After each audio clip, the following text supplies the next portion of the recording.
Good morning, church. Welcome to your Take 5 in Hebrews chapter 11. I'm excited to be with you, encouraged by this chapter and by yesterday's as well. The theme for today is by faith, so let's read a little bit and then we'll kind of talk some more on faith. So starting in verse 1, now faith is the assurance of things hoped for, the conviction of things not seen. So already we're defining faith here. For by it the people of old received their commendation. By faith we understand that the universe was created by the word of God, so that what is seen was not made out of things that are visible. So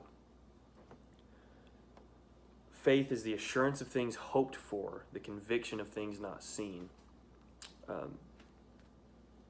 Faith is having hope that God is going to do what he says he's going to do, which we see God always comes through on his promises time and time again. So the author here gives us lots of examples to encourage us. The author gives us examples of strong faith to encourage us in our faith. So we'll read a couple of those just to do that. By faith, Abel offered to God a more acceptable sacrifice than Cain, through which he was commended as righteous.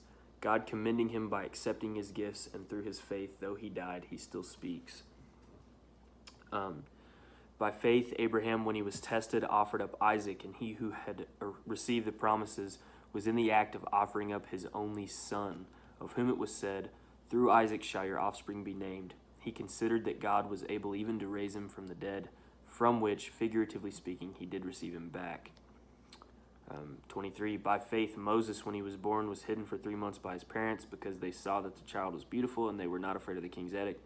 But by faith, Moses, when he was grown up, refused to be called the son of Pharaoh's daughter, choosing rather to be mistreated with the people of God than to enjoy the fleeting pleasures of sin.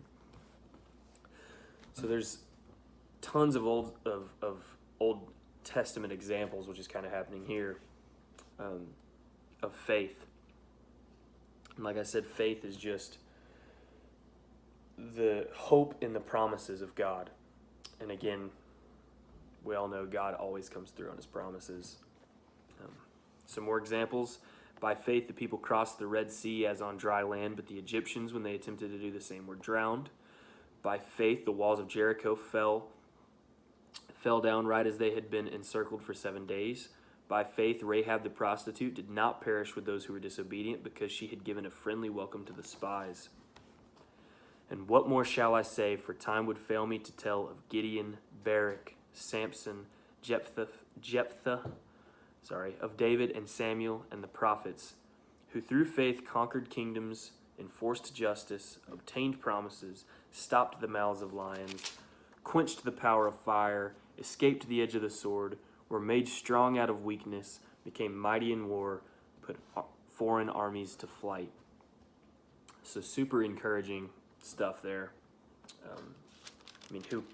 Who isn't encouraged by stopping the mouths of lions? But then it takes a little flip here, and it seems to just kind of come out of nowhere. But women received back their dead by resurrection. Some were tortured, refusing to accept release, so that they might rise again to a better life. Others suffered mocking and flogging, and even chains and imprisonment.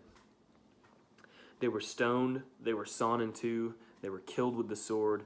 They went about in skins of sheep and goats, destitute, afflicted, mistreated, of whom the world was not worthy, wandering about in deserts and mountains and in dens and caves of the earth. And all these, though commended through their faith, did not receive what was promised, since God had provided something better for us, that apart